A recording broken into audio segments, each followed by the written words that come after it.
চেষ্টা করার পরেও দেখবেন, সর্বোচ্চ চেষ্টা করার পরেও দেখা যাবে দিন শেষে আপনি অপরাধী হয়ে বসে আছেন। আর আমি একটা লেকচারে বলেছি না, পুরুষ মানুষ বোকা।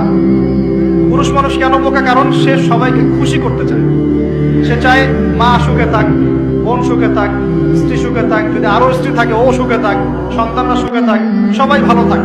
এবং তাদের ভালোর জন্য তারা কত কষ্ট করে, দিন রাত ডিউটি করে, অফিসে যায় আসে, জ্যাম ফেস করে, মানসিক প্রেশার নেয়, শারীরিক প্রেশার নেয়, তাই না? অথচ এই কষ্ট কিন্তু মহিলারা বোঝে না। বোঝে? সবাই বোঝে না। আছে অনেক ভালো স্ত্রী আছে, কিন্তু সবাই কিন্তু বোঝে না। মনে করে যে পুরুষ মানুষ মনে হয় ভোগবাদী, খালি মেয়েদেরকে ভোগ করতে চায়। অথচ সবাইকে সুখে রাখার এই চেষ্টায় একজন পুরুষ দিন শেষে নিজেই সুখী হয় না।